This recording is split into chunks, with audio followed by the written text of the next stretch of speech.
네, 시청자 여러분 안녕하셨습니까? 2주 만에 인사드립니다. 저널리즘 토크쇼 제이입니다. 오늘 함께하실 분들 소개해드립니다. 먼저 저널리즘 전문가죠. 정준희 교수입니다. 안녕하세요. 정준희입니다. 팟캐스트 황태자 최욱 씨 함께합니다. 네, 참 많이 보고 싶었습니다. 네, 최욱입니다. 강유정 강남대 한영문화콘텐츠학과 교수님 초대했습니다. 안녕하세요. 강유정입니다. 오늘 주제와 관련해서 이은정 KBS 과학전문기자 모셨습니다. 네, 안녕하세요. 초대해 주셔서 감사합니다. 네, 그리고 서균열 서울대 원자핵공학과 교수님 나와주셨습니다. 어서 오십시오. 반갑습니다. 네, 그 외모에서 이제 풍겨지는 모습이 아인슈타인 비슷해서 노력을 많이 합니다. 네, 학자로서 신뢰는 좀 갑니다만 제가 어떤 분인지 좀 이렇게 연구를 좀 해봤거든요, 조사를. 그러셨어요. 근데 원전 옹호론자시더라고요. 근데 오늘 이제 방사능 안전에 대한 이야기인데 좀 객관성을 잃지 않을까 살짝 걱정되네요. 그러실 필요가 전혀 없는 게요. 사실 찬핵으로 가면은 반핵 아니냐? 반핵으로 하면 찬핵 아니야? 그래서 제가 뭐 어떡하지 하다가 안핵으로 하자. 안핵이요? 안핵. 이게 뭐죠? 핵을 하지 않는다는 게 아니고 안전하게 하자. 어차피 할 거라면은 안전하게 할 것이고 안전하지 않으면은 하지 말자. 그래서 저는 굉장히 날카롭습니다. 굉장히 날카롭습니까? 비판을 많이 하고 원자력계 내에서도 굉장히 비판을 많이 받습니다. 그렇지만은 할 말은 해야죠. 그래서 오늘 저 믿어도 됐습니다. 최욱 씨가 굉장히 기다려온 그래요. 초대 손님이신 것 같습니다. 네. 혹시 저널리즘 토크쇼 저희 프로그램은 보신 적 있으신지요? 어젯밤 처음 봤는데요. 이렇게 좋은 프로그램을 그동안 보지 못했다는 거에 대해서 제가 자괴감을 느꼈습니다. 정말입니다. 이 격전 높은 프로그램이고요. 일단 불러주셔서 다시 한번 고맙습니다. 좋은 말씀도 기대하겠습니다. 네. 교수님 꽤 이렇게 제가 조력하면 꽤 웃긴 캐릭터로 거듭날 수 있을 것 같습니다. 웃기지 않으려고 노력합니다. 제가 너무 웃기다 보니까 친구 사이에서도 조금 신망이 좀 떨어졌거든요. 그래서 조금 이제 무게를 잡고 있습니다. 요즘은. 네. 오늘 방송에서 정확한 정보를 주시면 그럼요. 그렇습니다. 그게 생명입니다. 네, 있습니다. 네, 저널리즘 토크쇼 제이는 KBS 1TV, 마이케이 푹, 유튜브 그리고 페이스북을 통해서도 만나실 수 있습니다. 1년 앞으로 다가온 2020 도쿄 하계올림픽이 방사능 올림픽 논란에 휩싸였습니다. 2011년이었죠. 동일본 대지진과 후쿠시마 원전 폭발 사고를 겪은 일본은 이번 도쿄올림픽의 슬로건을 재건과 부흥으로 내걸었죠. 일본을 제2의 도약으로 이끌어줄 전환점으로 만들겠다는 구상을 밝힌 바 있습니다. 이를 위해서 도쿄올림픽의 일부 경기를 후쿠시마에 있는 경기장에서 진행을 하고 최근에는 선수들의 식단에 후쿠시마산 식자재를 공급하겠다는 계획까지 발표를 했죠. 도쿄올림픽이 방사능 위험에서 안전하지 않다는 문제 제기가 이에 따라 잇따르고 있습니다. 우리 언론들은 도쿄올림픽의 방사능 위험성에 대해서 어떻게 다루고 있을지 저널리즘 토크쇼 제이에서 짚어보는 시간 마련했습니다. 먼저 아베 총리의 도쿄올림픽 홍보와 관련된 영상 함께 보고 이야기 나누도록 하겠습니다. Tokyo. Fukushima. Let me assure you, the situation is under control. Fukushima Azuma Stadium as a venue for baseball and softball. Great opportunity to bring the spirit of the Olympic Games. 私は福島のお米を毎日食べておりますし、水も飲んでおりますが、おかげさまで自民党の総裁に3選を果たすことができました。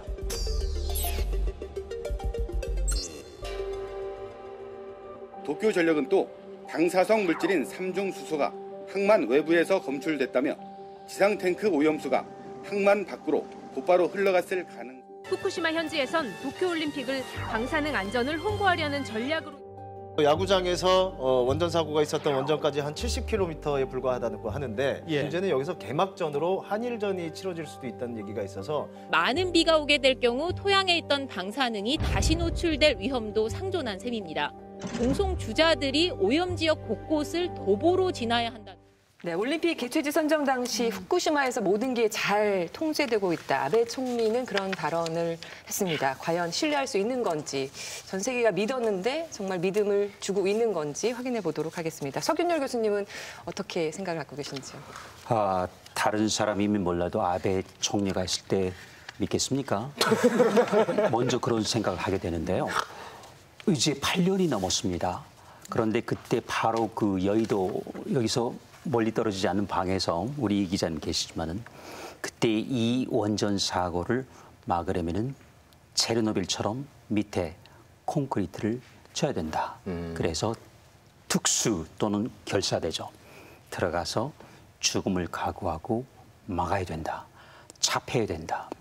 근데 말을 안 들었습니다. 그게 벌써 이제 8년 넘었습니다. 그 들어갔던 29명의 결사대는 다음 날까지 전부 사망했죠. 그러니까 그 당시 구소련 나라를 위해서 목숨 각오하고 들어갔습니다. 그런데 후쿠시마에서는 그런 일이 결코 일어나지 않았죠. 그리고 항상 임시 방편. 뭐 그 당시 공상과학 수준이었어요. 그리고 마지막에 나온 게 제가 우리 이 기자님도 아마 기억하실 텐데 땅을 얼려가지고 막겠다. 그래서 이거는 정말로 일본인다운 생각이다. 절대로 작동하지 않을 것이다. 근데 결국 그렇게 했더라고요. 돈은 많이 들었다고 봅니다. 많은 그게 작동하겠습니까? 결국 얼었던 땅이 당연히 풀리죠. 그럼 그 사이로 지하수 들어가죠. 원자로는 새고 있죠. 둘이 만나죠. 이게 하루에 적게는 100톤, 많게는 200톤. 쌓인 게 117만 톤, 뭐 120만 톤. 일주일이면 2,000톤씩. 이거 막을 수가 없습니다. 그래서 보시다시피 인공위성 사진을 보면은 그 주변이 까만 자루하고 연기로 가득 차 있어요. 네. 이제는 버리겠다 바다에. 근데 이게 말이 됩니까? 그래서 지금까지도 현재 진행형이 그거를 2011년 3월 11일 사고 났지 않습니까? 사흘 후에 예측을 했었는데 그게 지금 일어나는 겁니다. 그런데 한 가지 여기까지는 이제 나쁜 소식이죠. 좋은 소식은요. 우리가 일본 열도 뒤쪽에 있다는 것. 그건 좋은 소식입니다. 그러니까 웬만한 확률로 볼 때는 오히려 미국, 멕시코, 캐나다가 문제지. 우리는 조금 더 오래 있다가 돌고 돌았을 때 그때쯤에는 괜찮을 겁니다. 후쿠시마에서 맞습니다. 이제 방사능 오염수가 나오더라도 그것이 북태평양 북쪽으로 돌아서 한 바퀴를 돌아야 우리나라까지 오는 점에서 조금 안심할 수 있다 그런 얘기시죠. 그렇죠. 근데 이제 사실은 돌았어요. 2년 반이면은 저쪽까지 갔거든요. 미국 서안까지. 돌아오는데 또 2년 반. 근데 지금 8년 됐잖아요. 그러니까 아까 말씀하셨지만은 일본 보시면 적도 조금 북쪽입니다. 그러니까 해류가 두 개가 있어요. 하나는 구로시오라는 게 있고 난류죠. 또는 오야시오라는 게 있어요. 이게 둘이 도중에 만나거든요. 그러면 일본은 또 동진아해까지 내려갑니다. 근데 그게 올라오다가 자칫 잘못하면은 삿포로하고 혼슈 사이에 조그만 간격이 있죠. 해협이 있어요. 수가로. 그걸 통해서 우리 동해로 유입할 수가 있죠. 그래서 얼마 전에 저도 논문을 봤습니다만 조금 걱정스럽긴 합니다만은 좋은 소식이라면 우리가 뒤편에 있었다. 그래서 아직은 시간을 벌 수 있는데 시간이 많지는 않아요. 그게 2020년이면 다시 또 한 바퀴 더 돌 겁니다. 그 전에 우리가 나서가지고 조치를 취하지 않으면 누가 하겠습니까? 미국이야. 사실은 멀리 떨어져 있다고 생각해요. 그때쯤 갈 때면 사실은 멀죠. 그렇지만 우리는 일부가 돌아올 수가 있단 말이죠. 또 물고기들 중에서 뭐 저기 울타리가 없으니까 우리가 잡을 수가 가둬놓을 수가 없잖아요. 오징어, 까나리, 고등어 중에서 몇십 마리라도 오면은 그건 이제 문제가 될 수 있는데 아직까지 그렇게 확률이 높은 것 같잖아요. 교수님은 도쿄올림픽이 이렇게 개최되는 것에 대해서는 굉장히 상당히 저는 굉장히 의외이고 일본 정부 또 아베 수상의 그 정치력 또는 설득력이 굉장히 크다고 봅니다. 사실 이런 상황이면은 올림픽위원회도 처음부터 이 허락을 내리지 않았어야 되겠죠. 허가받지 않아야 됩니다. 왜냐하면 이건 특수 상황이기 때문에. 그런데도 여기까지 미뤄왔고 그리고 아마 더 이상 이거를 회귀할 수는 없을 겁니다. 그렇지만은 이제 조심해야 되겠죠. 그래서 특히 우리처럼 뒤에 있는 나라지만은 인접 국가이기 때문에 대만 못지않게 우리가 솔선수범해야 되지 않겠습니까? 그래서 안전하면은 아까 안액이라는 말씀드렸는데 우리가 아무리 강조해도 지나침이 없습니다. 수치는 수치예요. 아무리 수치하지만 우리에게는 안전하지 않을 수도 있습니다. 특히 성인 남녀가 아니고 여성이면 아이면은 더욱 그렇겠죠. 이은정 과학 전문 기자는 이제 이번 올림픽 그 위험한 구역 안에서 이루어진다 해서 말이 많은데 어느 정도 실상은 어떻습니까? 네, 가장 문제가 되는 부분은 후쿠시마 근처에서 있는 거라고 생각을 합니다. 그래서 개막 당일 성화봉송 출발지가 우리 원전 사고가 일어났던 곳에서 바로 남쪽으로 20km 떨어진 곳에 있어요. 그러니까 30km면 대피구역인데 성화봉송 첫 번째 주자가 거기서 출발한다는 건 상당히 위험하다고 보고 있고요. 그리고 우리나라와 관련 있는 것은 야구 경기가 후쿠시마 그 원전 폭발 지점에서 동북쪽으로 한 60에서 70km 떨어진 아즈마 구장에서 일어나온다고 하는데요. 이 아즈마 구장이 최근까지 인근 공터가 그 방사능 오염된 토양을 거기 갖다 놓는 저장소로 활용이 됐었습니다. 이게 경향신문 보도에 보면 나오고요. 또 우리 KBS 보도를 보면 아주 최근에야 그걸 치운 것으로 확인이 되거든요. 근데 이런 곳에서 야구 선수들에게 전부 다 20대 젊은 사람들 아닙니까? 이런 사람들이 방사능 위험을 해가면서 경기를 해야 된다는 건 좀 납득할 수 없는 상황이라고 생각합니다. 또 그것뿐만 아니라 이제 남자 축구 8강전이 후쿠시마 원전에서 북쪽으로 약 100km 떨어진 미야기현에 있는 미야기 스타디움에서 또 열릴 예정입니다. 정 교수님은 일단 어떻게 보시는지 이번 도쿄올림픽 개최와 사실은 일본이 어느 정도 해결할 수 있을 것이라고 전 세계가 믿어준 부분이 없지 않아 있을 것 같은데 근데 또 그렇게까지 지금 점검을 확실하게 하거나 하는 분위기도 아니잖아요. IOC도 그렇고. 생각해보시면 IOC라는 데가 국제평화를 위하는 기구인 것 같지만 사실은 스포츠 이해 당사자거든요.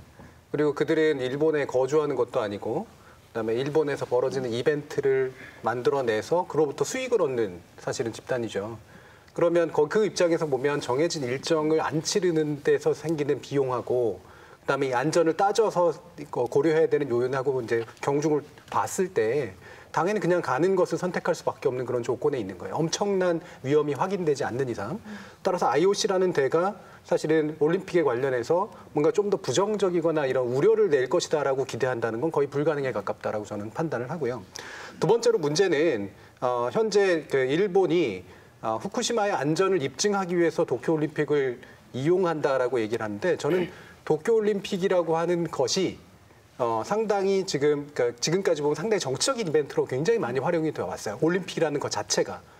예전에 나치 시절부터 해서 냉전 시대라든가 이런 데 이르기까지.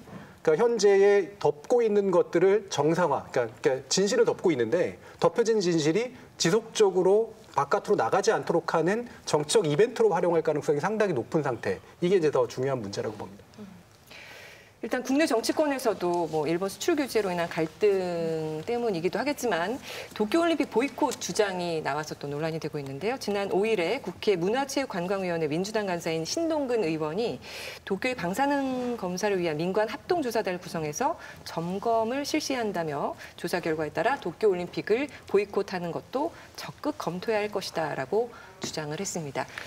강 교수님은 이런 주장에 대해서 어떤 생각을 갖고 계신지요? 사실 근데 이게 우리가 올림픽 참가하는 게 일단 선수 입장에서 보자면 개인의 어떤 이해관계도 있고 한편으로는 또 국위선양의 차원도 있지만 이게 그냥 단순히 보이콧 문제가 해결될 수만은 없단 말이에요. 근데 또 이번에 일본의 같은 경우는 회복이나 복구 올림픽이라는 어떤 이름을 내세우고 있는데 이 회복이나 복구라는 말 자체가 사실은 아까 석윤주 교수님 말씀하셨는데 모든 재앙이 끝났다라는 걸 전제하고 있는 거거든요. 그럼에도 불구하고 지금 현재 진행 중이라는 거죠. 하지만 지금 지금 일본 정부에서는 아무런 제대로 된 정보를 우리한테 주고 있지 않기 때문에 이 보이콧이라는 말을 쓰고 있긴 합니다만 이 역시도 사실은 근거가 아직은 불분명한 상황입니다. 왜냐하면 정보를 가진 쪽에서 정보를 은폐하고 있기 때문인데요. 그래서 이거는 하지만 지금 굉장히 또 여러 번 얘기됐던 이제 버니 수석이 우리나라에 이제 여러 인터뷰들을 또 하고 있는데 이제 공론화를 시켜야 될 필요가 있다는 거죠. 그래서 이 보이콧이라는 걸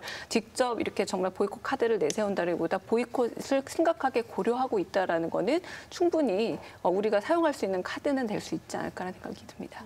소 교수님도 같은 생각이신가요?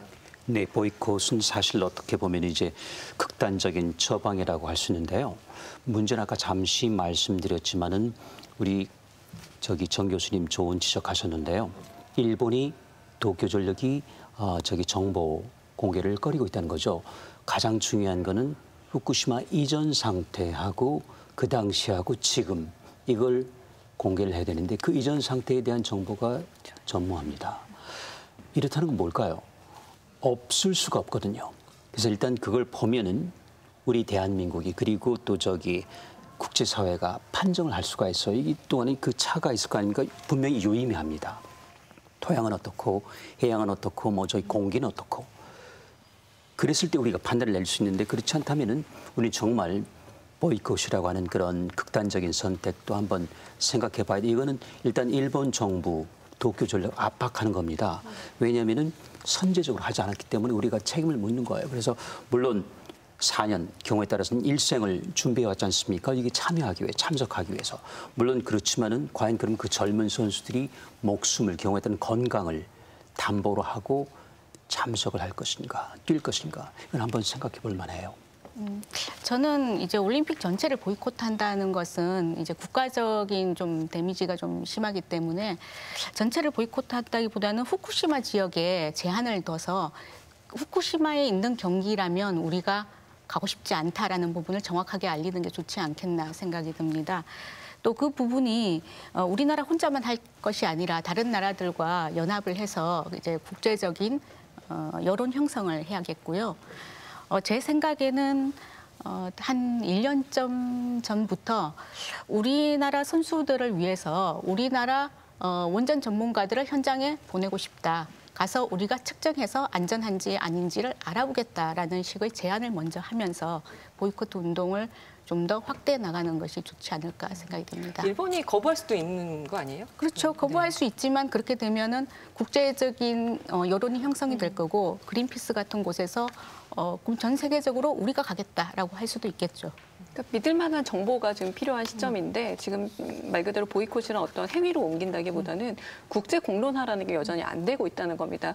우리가 지금 약간 공론화, 국내 공론화 된 것도 사실 몇 주 안 됐거든요. 근데 이 국제 공론화가 먼저지 어떤 점에서 보이콧이라는 문제를 두고 너무 또 약간 이념적으로 혹은 약간 정치적으로 이 보이콧을 한다 안 한다라는 흑백 논리로 이야기를 한 문제는 아니고 여전히 아직 국제 공론화라고 하기에는 공론화 장에 들어온 어떤 세계의 여론들이 너무 부족하다는 생각이 들어서 공론화를 만들어내는 게 우선이 아닐까 생각이 듭니다. 현실적으로 저는 우리 선수들한테는 좀 미안하지만 응원 보이콧으로 마음을 결정했습니다.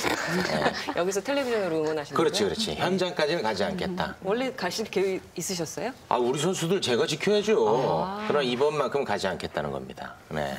보이콧이라는 말은 안 꺼내도 보이콧을 생각하게 만들 수가 있거든요. 그러니까 이게 직접 지시를 하지 않고 간접 지시의 방식으로 쓸 수가 있어요. 그러니까 올림픽의 안전에 대한 심각한 문제 제기를 하면 그 최종의 카드가 보이콧일 수 있다라고 하는 건 누구나 전제될 수 있거든요. 그러면 보이콧을 최종 카드를 먼저 보여줘서 앞에 단계를 펼치는 거라기보다는 말씀하신 것처럼 굉장히 중요한 안보의 안전의 문제 이런 것들을 지적해 나가면서 그것의 최종 끝이 정말 심각한 문제가 있다면 보이콧이 될 수도 있다라고 하는 것들을 넌지시 함의하는 것이 훨씬 더 이제 좋은 전략이라고 저는 판단을 하고요. 그 전에 그래서 제일 중요한 게 그러니까 올림픽이라고 하는 것 자체도 당사 주최국이 정치적으로 이용하지만 보이콧도 정치적으로 이용되는 경우가 되게 많았어요. 그러니까 이 두 가지 카드는 되게 비슷한 수준에서 논의가 될 가능성이 굉장히 높습니다. 그러니까 중요한 거는 말씀하신 것처럼 기본적으로 우리가 알 권리가 다 있는데 왜 이 알 권리가 지금 보장이 되고 있지 않지? 뭔가 문제가 있는 거 아니야? 그 알 권리를 충분히 충족시키지 못한다면 주체 쪽에 문제가 분명히 있는 거 아니야? 라는 식으로 이제 문제를 점점 흔히 빌드업 시킨다 그러죠. 쌓아나가는 그런 방식의 접근법, 이게 훨씬 더 좋다라고 판단합니다. 그 보이콧 정치권에서 이런 단어가 나오면 언론들은 사실 좋아하죠. 그냥 써먹기 좋은 어떤 단어이기 때문에 경향신문은 도쿄 여행 금지, 올림픽 불참, 무작정 반일 자제화 기사를 통해서 지나치게 반일 감정을 자극하는 이런 대응은 바람직하지 않다라고 지적을 했고요. 파이낸셜 뉴스는 올림픽 보이콧, 우리 선수들 의견 들어봤나라는 제목의 기사에서 현재 국제사회에서 도쿄올림픽의 방사능 안전을 문제 삼으려는 기미는 없다. 한 번 열리는 올림픽에 국가를 대표해 참석하려고 땀 흘려온 우리 선수들만 희생되는 꼴이 아닌가. 올림픽 보이콧은 쉽게 입에 올려서는 안 될 핵심적 이유다라고 비판을 했습니다. 올림픽 보이콧 발언에 가장 반감을 보인 건 중앙일보였습니다. 중앙일보는 지난 8일 주인공 뺀 올림픽 보이콧 논의, 4년 기다린 선수들은 애탄다라는 기사에서 익명의 선수들과 한 인터뷰를 전했는데요. 올림픽 보이콧 주장의 근거 중 하나가 선수 안전 문제다. 선수 생각은 어떨까? 국가대표로 뽑힐 가능성이 큰 한 프로야구 선수는 2008년 베이징에서 선배들이 금메달을 따는 걸 보고 감동했다. 야구는 올림픽 정식 종목에 다시 빠질지 모른다. 방사능이 걱정되지만 일단은 나가고 싶은 마음이 더 크다고 말했다라고 보도를 했습니다. 또 같은 날 지면에 실린 도쿄올림픽 보이콧 논의, 여당 도대체 어디까지 갈 건가라는 기사에서 집권 여당의 이런 올림픽 보이콧 움직임은 한마디로 경솔하고 무책임하다. 무작정 반일이라는 감정적 대응은 이를 그르치기 십상이다. 여당은 올림픽이 스포츠를 통해 정치, 인종, 종교 문제를 넘어 평화로운 세상을 도모하자는 정신을 담고 있다는 점을 직시해야 된다. 더불어 지금도 국가의 명예와 자신의 온 인생을 걸고 올림픽 출전을 위해 땀을 흘리고 있는 선수들을 생각해서라도 선동을 중지해야 마땅하다라고 보도를 했습니다. 최욱 씨, 이 중앙일보 보도도 최욱 씨가 굉장히 관심 있게 봤다고 들었는데 이 제목이 뭐가? 네, 제가 놓치지 않습니다. 이 기사 제목이요. 주인공 뺀 올림픽 보이콧 논의 4년 기다린 선수들은 애탄다인데 원래 제목은 다른 거였어요. 후쿠시마라도 뛰고 싶다. 올림픽 보이콧에 애타는 선수들. 그런데 이 제목을 이렇게 바꾼 거예요. 근데 원제목이 본문 내용과는 조금 맞지 않은 제목이 아니었나 그런 생각을 해봅니다. 원래 원제목? 네, 원제목. 네. 그러니까 이 원제목 자체가 저는 본심을 잘 드러낸. 아, 원제목이 본심입니까? 원제목이 기사 작성자의 본심을 굉장히 잘 드러냈고, 그리고 나서 이제 문제가 될 것 같으니까 바꾼 제목이 기사의 내용에 좀 더 그냥 가까운 형식으로 바꾼 그런 형태라고 보고요. 왜 이게 본심이라고 보느냐라고 하는 게 후쿠시마라도 뛰고 싶다에 가지고 있는 기사의 자극성, 제목의 자극성 엄청나게 높죠. 그다음에 그만큼이나 사실은 굉장히 심각한 문제를 안고 있는 발언이죠. 실제로 이렇게 발언했는지 안 했는지는 물론 모르겠습니다만 후쿠시마라도 뛰고 싶다면 말려야죠. 근데 말리지 않고 그것이 마치 당사자의 정당한 목소리인 양 반영하고 있는 것 자체가 이 기사가 향하고 있는 목적이 뭐냐를 보여준다라고 하는 거예요. 저는 여기서 긍정적으로 그나마라고 본 건 지금까지 이런 류의 신문들이 당사자를 뺀 채 보도를 한 경우들이 굉장히 많았는데 당사자의 목소리를 반영하려고 노력을 했다라고 하는 점은 긍정적으로 봅니다. 하지만 이들이 당사자를 반영할 때는 대부분 뭐냐면 자신의 목적의 재료로 쓰기 위해서 반영하는 경우가 많아요. 그리고 실제로 이 제목에 그렇게 드러났죠. 다시 말하면 현재 같은 한일 갈등 상황에서 지금까지 그들이 보여왔던 일본에 대한 태도 그리고 한국 정부에 대한 태도를 여기에 이제 집어넣고 있고 마침 이제 올림픽 보이콧이라고 하는 약간은 좀 과도해 보이는 그런 식의 발언들이 나오니까 이걸 재료 삼아서 이거를 공박해야 되는데 어떻게 공박하느냐. 제일 좋은 방법은 그걸로서 피해 입을 것 같은 사람들이란 말이죠. 그게 바로 선수들이라고 얘기하는 거예요. 근데 이 당사자들의 목소리를 잘 생각해야 되는데 이때의 당사자는 사실은 나이브한 당사자입니다. 솔직히 말하면. 그러니까 순진한 당사자일 수밖에 없어요. 다시 말하면 올림픽으로부터 기대와 우려를 동시에 품고 있는 거기 때문에 그 기사의 내용은 그들의 처지를 반영하되 그들의 순진한 처지가 사실은 어떻게 그들이 의도하지 않는 방향이나 다른 결정에 의해 가지고 상당히 심각한 위험에 빠질 수 있는가라고 하는 부분까지도 사실은 언급해 줬어야 되는데 그 내용은 빠져 있다라고 하는 거죠. 그래서 저는 원래 본문의 원래의 제목이 이 기사가 가지고 있는 정책 의도를 반영하고 있다 이렇게 봅니다. 그러니까 아예 제목이 주인공을 뺀 어떻게 보자면 올림픽 방사능 내지는 저는 과하게 얘기하자면 피폭 가능성 논의가 되어야 하는데 이제 그 부분을 전혀 이제 얘기하지 않고 여기에서도 이제 보이콧만 문제시되고 있는데 사실은 선수들은 주인공이라면 피해자 당사자가 될 수도 있다는 점에서 선수들에 대한 어떤 안위에 대한 걱정은 전혀 없다라는 거죠. 그리고 아직은 현실화되지 않은 보이콧이 굉장히 현실화된 것처럼 일종의 효과를 만들어내서 일단 그래서 주인공이라는 말을 쓰고 있지만 이 주인공과 당사자라고 하는 말 사이에는 엄청난 거리감이라는 걸 모르지 않았을 겁니다. 하지만 그 부분에 있어서 얘기하지 않는 부분은 괄호에 넣어버리고 올림픽 보이콧이라는 것만 여기에 따옴표를 써서 굉장히 강조하고 있는데 그 자체가 저는 좀 이 기사의 의도를 좀 보여주고 있는 게 아닌가. 그러니까 당사자 혹은 주인공이라는 말을 오용하고 있는 셈이죠. 이게 이렇게 할 수 있는 게 성공의 기억 때문에 그런 거 아닌가 싶어요. 지난번 그 평창 동계올림픽 때 그 단일팀. 그거 이제 그 선수들 인터뷰를 통해 가지고 이런 거 한번 좀 하지 않았습니까? 논란을 또 부추기고. 그리고 그때 삭제 일종의 갈라치기 성공을 했죠. 네, 성공도 했었죠. 상대적 박탈. 중요한 지적입니까? 맞아요. 고맙습니다. 네. 그 후쿠시마라도 가고 싶다 이렇게 일단 안에 기사에는 인터뷰 내용 전혀 없는 건데 없어요. 물론 이제 다른 사람 인터뷰한 걸 안 넣을 수도 있지 않을까라고 생각하면 안 된다는 거죠. 제목을 이걸 뽑을 거면 그 반드시 넣어줘야 되는데 네네. 없어요 진짜 실제로. 우리가 흔히 얘기하는 그 따옴표 저널리즘의 전형인데 제목에 따옴표 집어넣는 거니까 이거는 하지 말아야 될 일이지만 만약에 한다면 실제로 그 목소리의 주체가 명확하게 나와야 되거든요. 그렇게라도 돼야 되는데 대부분 다른 거 보면은 정치인 이름 넣고 정치인의 망언 발언 넣고 이런 식으로 가장 자극적인 제목도 많이 뽑잖아요. 근데 이거는 주체까지도 빠져 있는 상태죠. 이은정 기자는 이런 기사는 어떻게 보세요? 글쎄 뭐 취재를 안 했다고 볼 수는 없겠죠. 그런데 실제 취재를 하다 보면 그 후쿠시마라도 뛰시겠어요? 이렇게 하면 뭐 마지못해 또는 아이 그래도 뛰어야죠 이렇게 얘기를 한 걸 쓸 수도 있다고 봅니다. 그리고 실제로 많은 선수들을 취재를 하면 각양각색의 목소리가 그렇죠. 나오기 때문에 네. 그것을 취합해서 주제를 잡는 것이 기자의 역할이잖아요. 기자가 선수들을 인터뷰했을 때 무엇이 가장 적절한지를 봐야 되는데 이 기사 같은 경우는 조금 보이콧을 하면 안 된다는 부분에 약간 그 심리적 무게를 두면서 작성하게 되지 않았나 약간 그런 느낌이 듭니다. 네. 서 교수님은? 저는 사실 그 첫 번째 제목이 굉장히 사실은 선정적이었어요. 자극적이기도 하고 그래서 사실 봤거든요. 그런데 제목이 바뀌었더라고요. 네. 근데 저는 아마도 분명 그 내용에는 이게 들어가 있지 않아요. 그렇지만 한간을 읽잖아요. 이 선 가운데를 읽으면 그게 느껴졌어요. 그러니까 분명 거기에는 인용은 안 했지만 이런 젊은 선수들이 있었을 겁니다.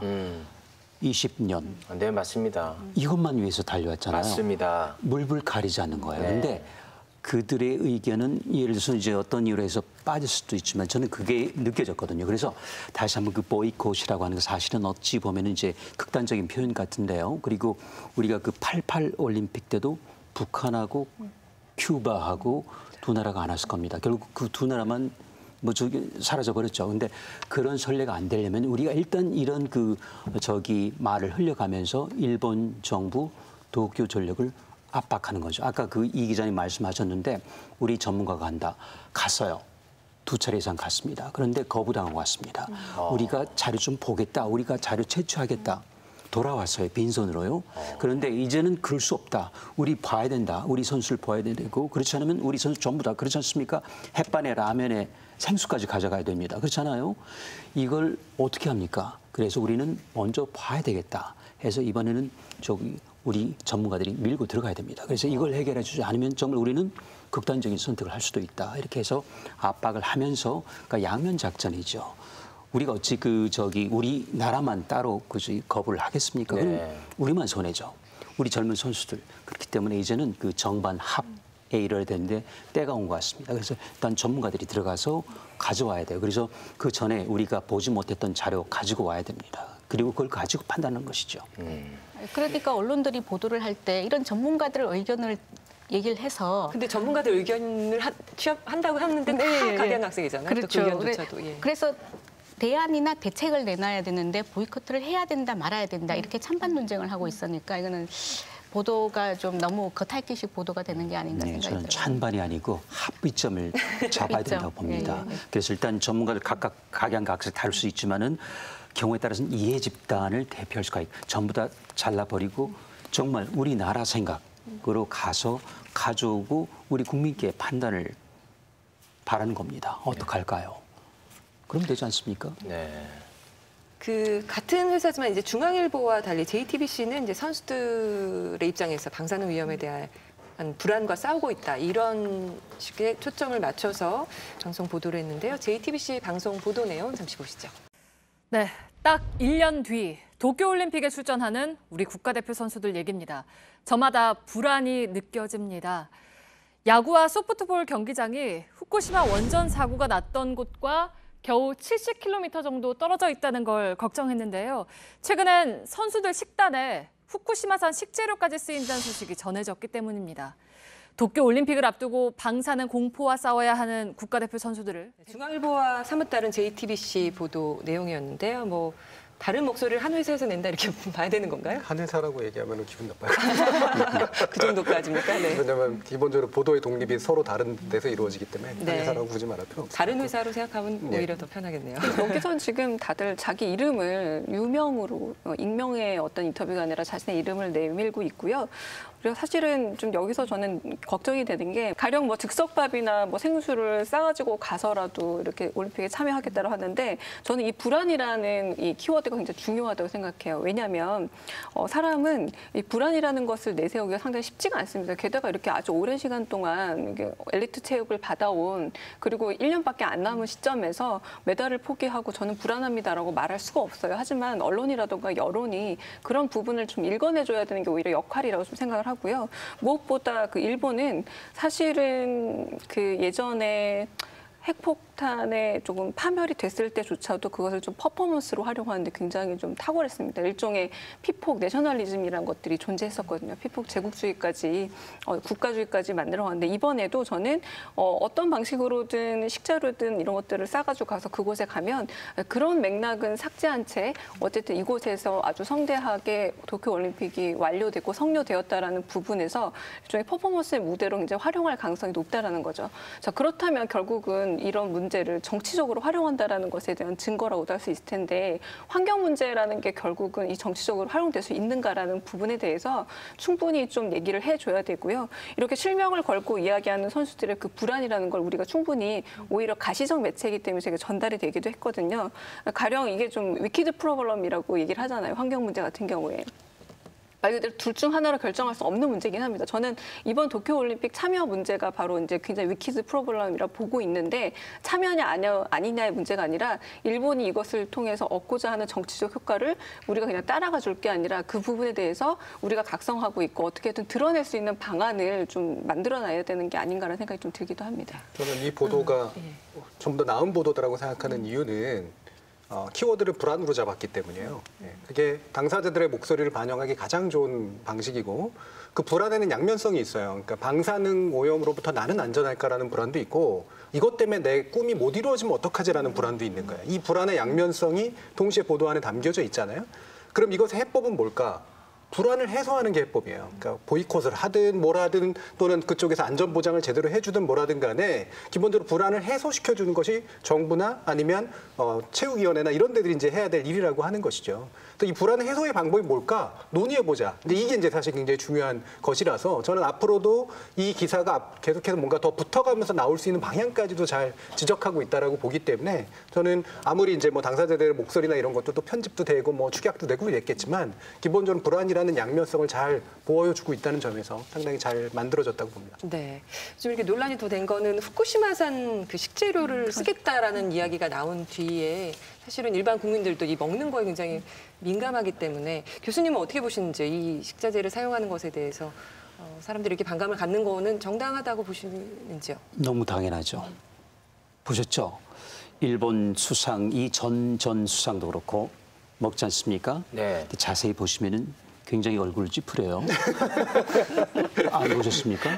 맞습니다. 네. 그런데 그걸 우리가 가서 먹으라고요. 젊은 선수들이. 근데 이제 일본은 조금 다릅니다. 우리 그 생채라는 게 아주 신비로워가지고 자꾸 적응을 해요. 그러니까 일본 같은 경우에 이제 벌써 8년 됐고 그리고 열도기 때문에 그동안 계속 익숙해져 가는 단계입니다. 물론 앞으로 한 22년 더 기다려야 되겠지만요. 그런 경우하고 우리나라 선수들, 서양 선수들은 무방비 상태예요. 그리고 그동안에 일본보다 훨씬 더 낮은 방사 선량만 익숙해졌단 말이에요.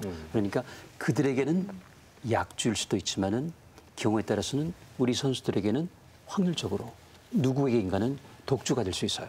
전부 다는 아닙니다. 확률의 문제. 그렇지만 그 어느 누군가가 당사자일 수도 있다는 것이죠. 그리고 불행하지만 이런 방사선은 그 생식기관을 가장 치명적으로 공격합니다. 뼈는 괜찮아요. 그러니까 특히 젊은 선수들 성장, 특히 어린 아이들한테 굉장히 영향이 크단 말이죠. 그러니까 그런 경우는 보통 경우보다 확률이 좀 높다고 볼 수 있죠. 당장은 아닐 겁니다. 당장 머리가 빠지고 하얘지고 아닐 거예요. 그렇지만 10년, 20년 후에 식도암에 걸렸을 때 누가 보장할까요? 지금 수상 우리나라 대통령 할 수 없는 일이죠. 결국 자기 자신의 문제란 말이죠. 그러니까 결국은 자기 스스로를 담보하고 가야 되는데 그 전에 국가가 먼저 도로 정리를 해줘야 된다는 것이죠. 그러니까 이번에 다시 말씀드리지만은 그 사전 정리를 해야 돼요. 특히 식자재에 관해서는 정확하게 원산지 표시하고 그리고 우리는 먹어서는 안 됩니다. 일본 사람 괜찮을 수도 있어요. 수상 괜찮을 수 있습니다. 아직은 왜냐하면 아직 8년 지났지 않습니까? 앞으로 22년, 30년 지날 때까지는 그 세슘이라고 하는 굉장히 치명적인 게 있어요. 이게 요도라는 거는 괜찮을 겁니다. 이게 아직 분명히 결을 통해서 그렇죠. 풀, 소가 뜯었겠죠. 우유, 또 지하수 오염됐지 않습니까? 맥주 아닙니다. 그래서 우리가 정말 맥주까지 가지고 가서 마셔야 되는 그런 상황이라면은 정말 거부하는 걸 그리고 우리나라가 앞장서고 다른 나라들이 따라올 수 있게 그래서 사실은 일본의 그 잘못된 처사에 대해서 누군가가 벌을 해야 됩니다. 그리고 이제는 심지어 버린다고 하지 않습니까? 바다에다가 이건 있을 수가 없는 일이거든요. 그런 생각이 좀 듭니다. 식자재 부분에 대해서 제가 조금 더 첨언을 하자면요. 저희가 그 모든 오염은 먹이 사슬이 올라갈수록 그 축적되는 비율이 높아집니다. 그러니까 방사능이 터지고 지금 8년이 지났잖아요. 그래서 공기 중에 있는 방사능은 많이 희석됐을 수가 있어요. 그렇지만 이것이 토양으로 들어갔을 때 토양에는 잔존율이 더 높고요. 그 토양에서 자라난 식자재라는 것라고 하잖아요. 그러면 식자재에는 그 방사능이 훨씬 더 강한 비율로 높은 비율로 이렇게 있을 수가 있어요. 그래서 그걸 바로 우리가 먹게 되는 거기 때문에 사실 거기서 경기를 하는 것보다는 먹는 것에 대한 불안이 저는 훨씬 더 크다고 생각하고요. 지금 올림픽위원회에서 우리 식품들을 다 가지고 가겠다고 하니까 그런 부분들은 좀 더 강력하게 우리가 추진을 해야 된다고 생각합니다. 일본인들은 먹어도 괜찮다는 건 풍자한 거죠? 해양이고. 그렇게 보셔야 되는데. 그렇게 봐야 돼요? 왜냐면 헷갈리잖아요. 익숙해진다는 게 있거든요. 그러니까 그동안에 아마 익숙해졌을 수도 있습니다. 한 10년 가까이 되면은요. 그런데 우리는 아니라는 거죠. 서양 선수는 아니라는 것이죠. 그래서 익숙해지긴 좀 짧은 풍자. 이게 그렇게 보시는 게 맞죠. 그러니까 결국은 높아진 지역에서 나오는 농수산물, 표고버섯 이런 거 있지 않습니까? 해산물은 당연히 그렇고요. 그걸 먹는 거는 아닙니다. 아직은. 저는 이제 후쿠시마산 음식물을 공급하겠다라고 하는 지극히 비상식적인 말을 어떻게 정치 책임자가 했을까가 사실 굉장히 의아하기도 하고 되게 흥미롭기도 해요. 근데 자기가 한두 번의 액션을 보여주는 것들은 정치인으로서 충분히 걸만한 위험이죠. 나중에 자기가 위험해진다고 하더라도 권력을 얻을 수 있는 가능성들 또는 권력을 유지할 수 있는 가능성이 있으니까. 근데 이걸 자기 입이 아니라 남의 입에 넣겠다라는 거잖아요. 그것도 외국 선수들의 입에다 넣겠다라고 하는 건데 왜 이런 얘기를 했을까? 그럼 1차적으로는 이런 거예요. 그러니까 우리가 안전하기 때문에 오십시오. 자신감이 있습니다. 음식까지 먹일 정도로 자신감이 있습니다라고 하는 이른바 이제 허세를 부리는 그런 측면이 한 가지가 있고요. 저는 두 번째 측면이 더 중요하다라고 보는데 실제로 금방 드러날 일이 아니기 때문에 일단 먹여놓고 먹이고 나니까 별 문제 없잖아. 우리는 이렇게 안전한 나라야라고 하는 걸 입증하기 위한 저는 방법이라고 생각이 들어요. 그러니까 허세를 넘어서서. 근데 이게 이제 탈진실을 만들어내는 굉장히 중요한 방법이거든요. 당장 입증될 수 없는 걸 가지고 입증된 것처럼 확정하기 위한 대단히 정치적인 수사고 이거는 아마 단순히 이제 우리가 위험을 논할 문제가 아니라 이런 식의 발언을 하고 있는 정치인의 머릿속에 대해서 우리가 탐구해봐야 되는 문제라고 생각합니다. 그 우리나라만 이렇게 이런 이야기들 하고 있는 거 아닌가 보도에 우리가 그걸 보도를 안 하고 있는 건지 실제로 보도나 취재가 이루어지지 않고 있는 건지 어떻게 보십니까? 해외 언론들에서도 이 관련된 요즘 뭐 옛날에는 많이 나왔지만 뭐 올림픽 1년 앞두고는 그런 보도들이 좀 나오고 있는지 궁금한데요. 그러니까 일단은 옛날에는 많이 나왔죠. 예, 심지어 이제 독일 공영방송이 굉장히 중요한 르포 취재를 하기도 했었고 각 나라가 상당히 심각하게 보도를 했고 우리나라도 그랬고요. 근데 그때는 이게 이벤트가 굉장히 컸기 때문에 그리고 눈에 보이는 재난이었기 때문에 이제 그랬는데 지금은 시간이 이제 지나고 나니까 사실은 시들해질 수밖에 없는 그런 요소가 있어요. 그리고 이거는 입증하기도 굉장히 안 좋죠. 이른바 이제 딴지 걸기처럼 보일 수가 있단 말이에요. 남의 나라에 올림픽 잔치를 하겠다는데 확인할 수 없는 그런 내용을 가지고 뭔가 의구심을 던지면 상당히 공격을 받기가 이제 쉬운 그런 측면들이 있어서 대부분 떨어져 있는 나라들, 특히나 외신들 같은 경우에 우리나라 같은 그런 당사자라기보다는 외신들의 경우에는 사실은 조심하는 게 일반적이에요. 근데 이제 최근에 드러난 몇 가지가 뭐 많이 보도됐습니다만 지난달 25일에 미국의 이제 시사주간지죠. 더 네이션이라는 데에서 예전에 그 르포처럼 2011년 당시 르포처럼 다시 한번 르포를 한 게 상당히 잘 만들어진 그런 내용이었습니다. 그래서 방사능 측정기를 가지고 이 수치가 원전으로 접근할수록 훨씬 높아지고 있다라고 하는 것. 그리고 올림픽에 열어지는 몇 가지 포인트 가운데 상당히 위험할 수 있는 것들이 있다라고 하는 걸 처음으로 진지하게 다룸으로써 새로운 의제를 설정한 이제 그런 측면들이 있고요. 또 한 가지가 대표적으로 이제 호주의 그 60분이라고 하는 이제 60 minutes이라고 하는 거 있죠. 되게 유명한 포맷입니다. 이제 탐사 보도 포맷인데 여기서도 마찬가지로 르포 형식으로 이제 보도를 했어요. 그래서 이 방사능이 결코 지나간 문제가 아니라 현재 진행형의 문제일 수가 있고 저는 이 발언이 굉장히 중요하다고 보는데 일본인들은 한 번도 실험되지 못한 실험을 스스로의 몸에 실험하고 있다는 발언, 기니피그가 되고 있다는 발언이 나와요. 그러니까 장기간에 걸쳐서 어떤 문제가 있을 것인가를 우리가 인체에 실험할 수 없는 건데 스스로가 실험하고 있다. 실험지요? 예. 어우. 그러니까 왜냐하면 이게 사실은 당장 1, 2년 뭐 또는 한 10년 사이에 실제로 영향이 있는 사람도 있고 그렇지 않은 사람도 있고 사실은 과학적으로 확증하기 어려운 특징을 가지고 있는 거기 때문에 따라서 이들이 장기적으로 스스로를 실험 대상으로 삼고 있다는 그런 발언을 통해서 우리로 하여금 경각심을 불러일으키는 그런 보도가 있었습니다.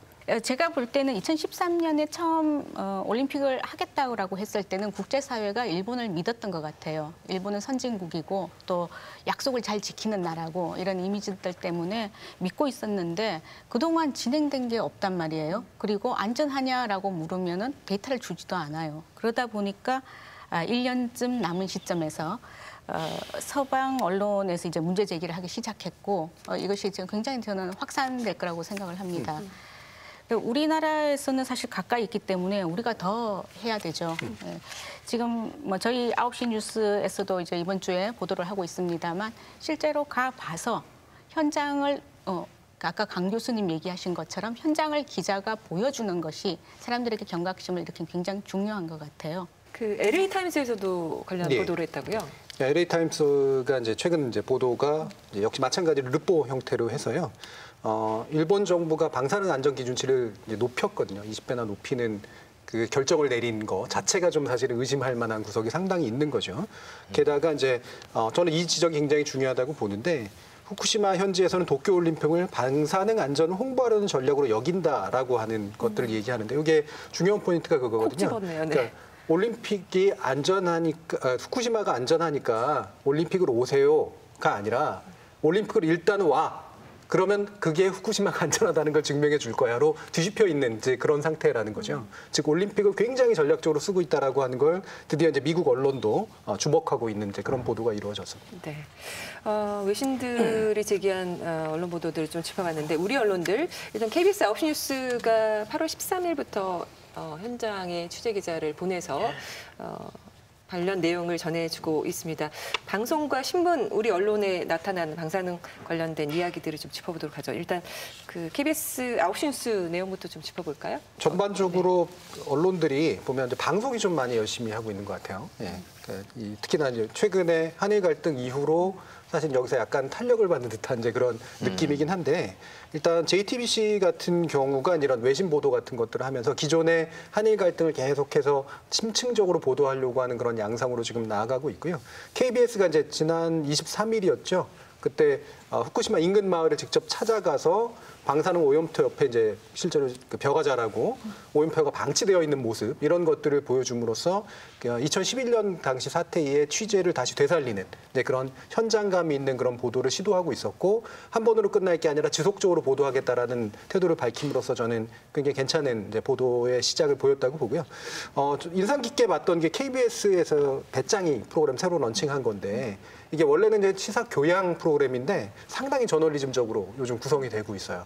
특히 이제 2번이나 걸쳐가지고 이때 후쿠시마의 진실이 뭐냐라고 하는 거를 현지에 있는 시민단체라든가 실제로 거기서 계속 살면서 그냥 자기가 죽어가는 거 알면서도 음식 먹고 있는 사람들 모습 이런 것들을 보여줌으로써 현장감과 함께 아마 상당히 지식 채집을 잘한 것 같아요. 그래서 이름이 지식 채집 배짱인 것 같은데 그 정보를 최대한 가능하게 좀 잘 수집한 그런 형태를 보여줬습니다. 네. 그러니까 저는 그 후쿠시마 지역 어린이들의 갑상선암 발병률이 다른 지역에 비해서 20배가 넘는 그러니까 인원을 비교해 보자면 이게 굉장히 충격적이었어요. 그러니까 결국은 이 피폭이라는 게 어린이에게 굉장히 위험하다라는 걸 우리가 가설로 알고 있었지만 여기서 실제 그곳에서 아이들을 진료하는 의사 선생님의 말을 통해서 듣고 그리고 도표를 수치화해서 봤더니 훨씬 더 와닿는 위험으로 다가왔다는 거죠. 그래서 저도 이 배짱이에서 보면서 일본이 말하지 않는 이 후쿠시마 진실이 뭐 어려운 어떤 핵 원자력 용어는 모르겠지만 결국 아이들과 그렇게 어떤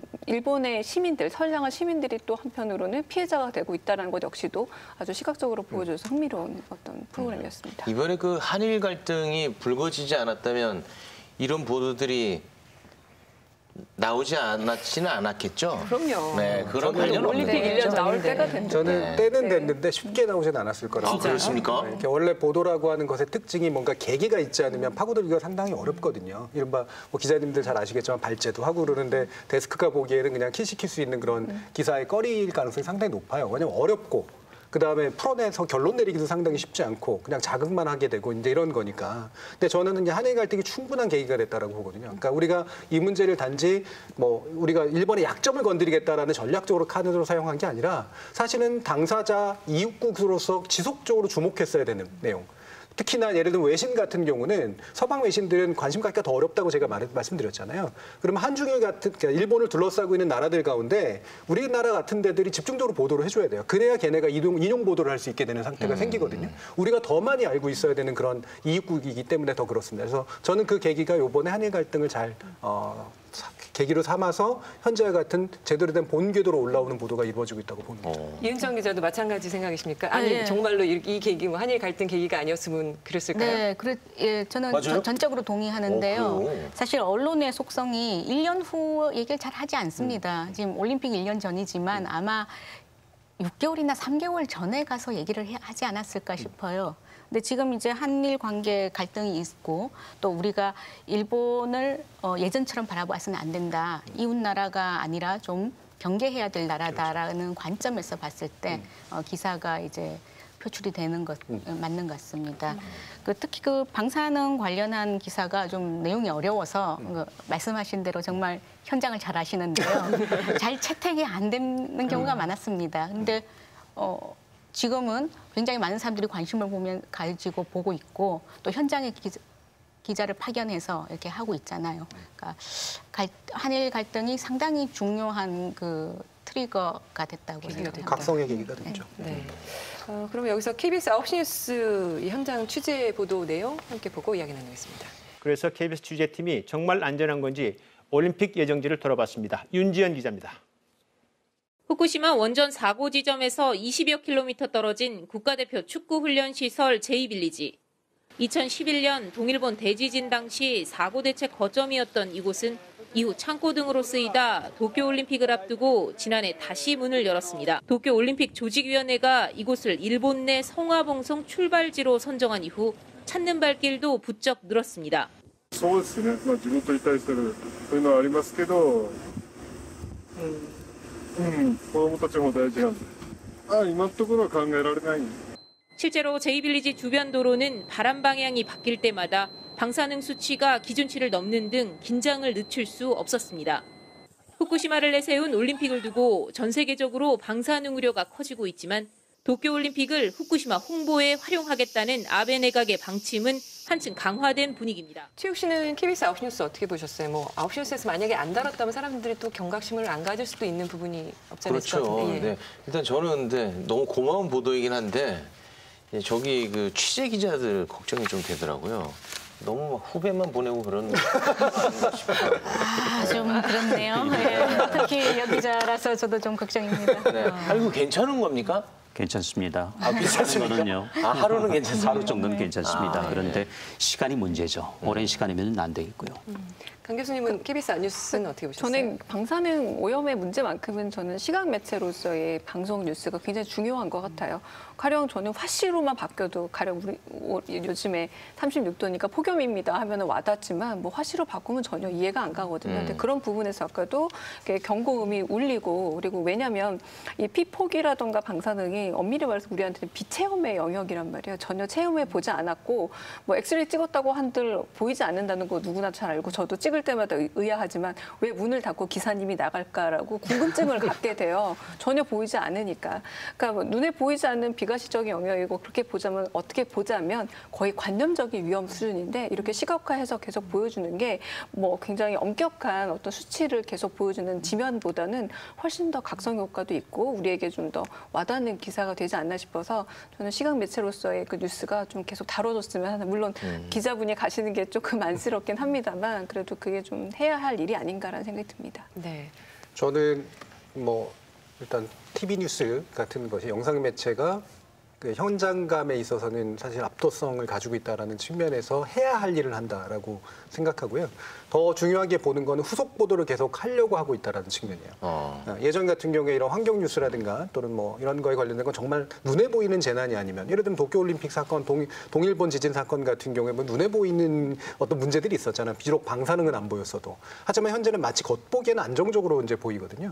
그래서 이거를 시각화시키려면 단지 한 번의 뉴스로 그냥 자극적으로 끝나는 것이 아니라 앞에 뉴스에 더해서 나가는 것들을 계속해서 해야 되는데 이 뉴스가 이제 뒷부분으로 가보면 이제 지속적으로 뉴스를 보도할 거다라고 하는 얘기들을 함으로써 저는 이제 이른바 의제 지속이라고 하는 관점에서의 좋은 양상이다라고 생각을 합니다. 네.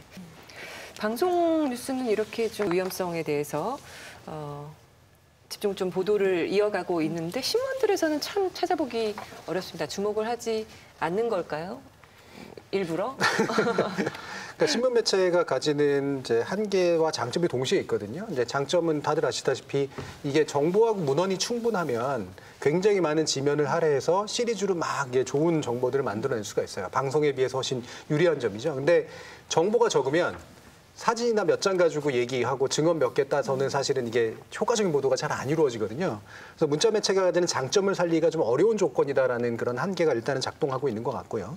두 번째로는 저는 이게 한일 갈등 국면에 대한 입장 차이가 상당 부분 좀 반영이 되고 있다라고 봐요. 그러니까 특히나 이제 지금 한일 갈등을 현 정부의 어떤 무대응 탓으로 이제 돌리고 싶어하는 그런 정파적 견해를 가지고 있는 쪽은 이것을 또 이용해서 한일전을 확전시키는 방향으로 정부가 나아가고 있지 않을까에 대한 그런 우려나 의구심 같은 것들이 있고 이거를 저지하거나 제어하고 싶은 마음이 작동을 할 거란 말이에요. 그러니까 이 부분에 있어서는 그냥 약간은 드라이하면서 그냥 양쪽의 정보를 그냥 좀 보여주는 하지만 보이콧 같은 약간 자극적인 얘기가 나오면 즉각적으로 정치적으로 개입하는 이런 양상으로 좀 보이고 있는 것 같습니다. 네. 조선일보 이 기사는 어떤가요? 도쿄올림픽 1년 네. 앞으로 후쿠시마에서 야구 개막전. 되게 재밌었던 기사인데요.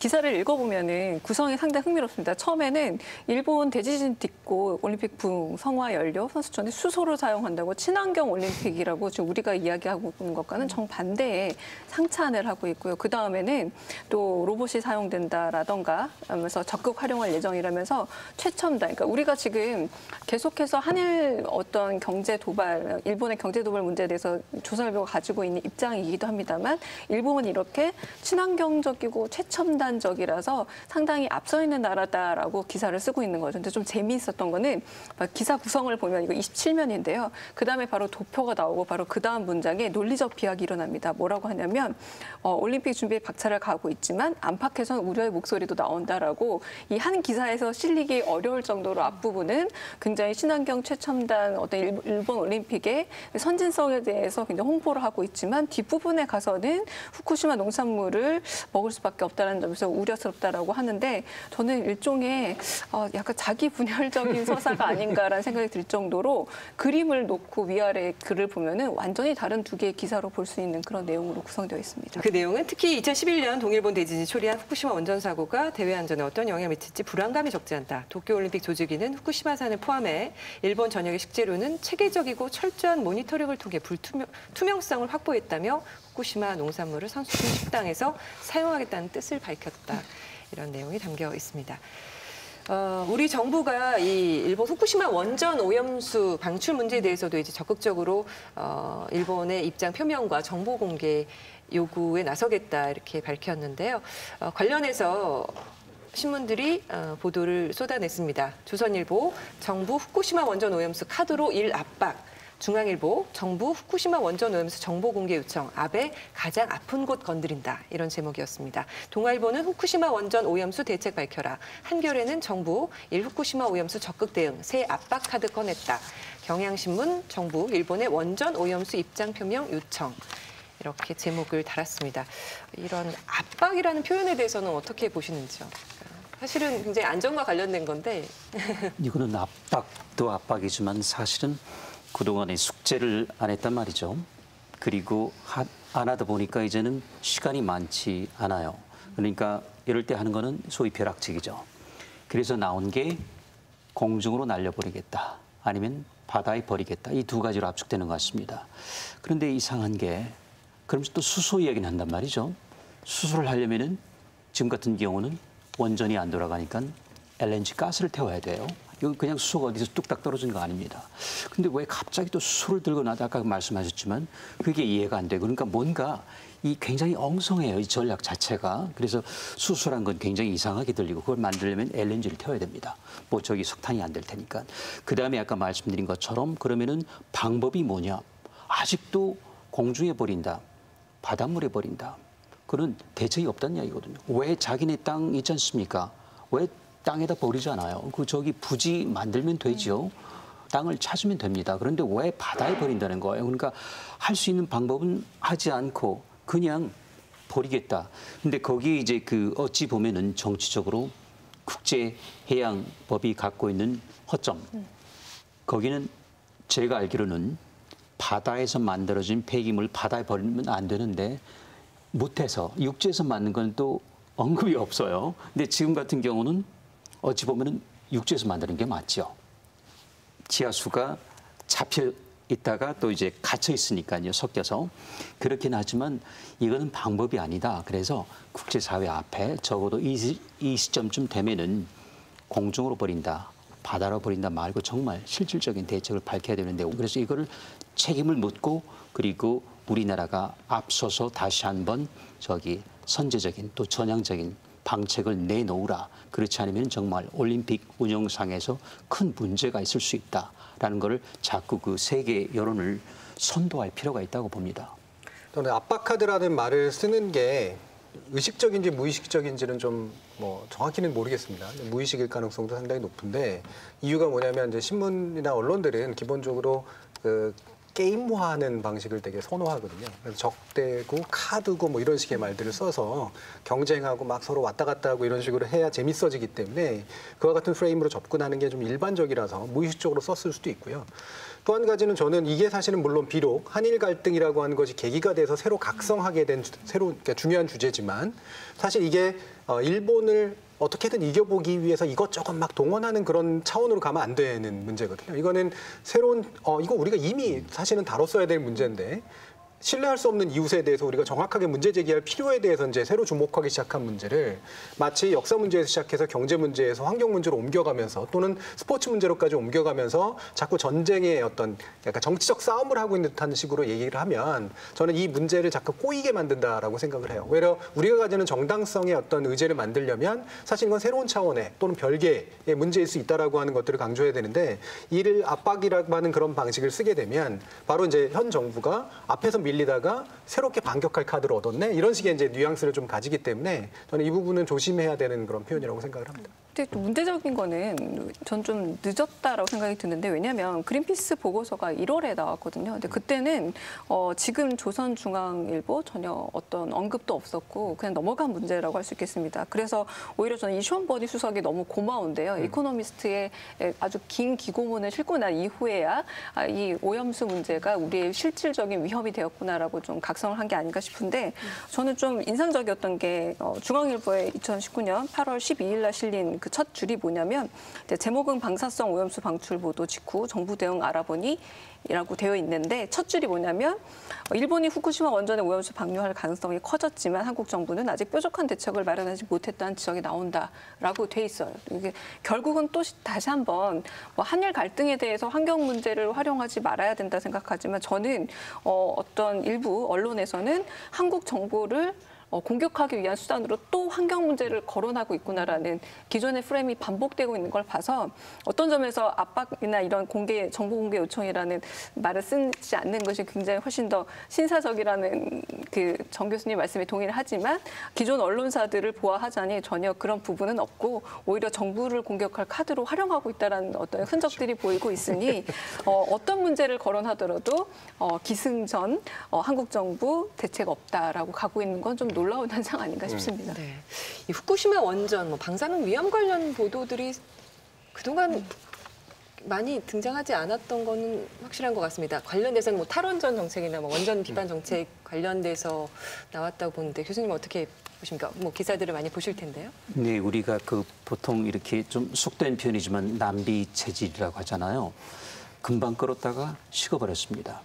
뭘 보면 아냐면은 저를 섭외한 시점이 2012년, 13년까지는 제법 신분증 없이도 왔다 갔다 해요. 신분증 없이. 지금 이제 들어갈 때마다 걸려요. 그 정도로 식어버린 것이죠. 열심히 근데 이게 문제예요. 그래서 서운하시네요. 그렇죠. 많이 섭섭합니다. 간단히 지금이라도 보내주셨어요.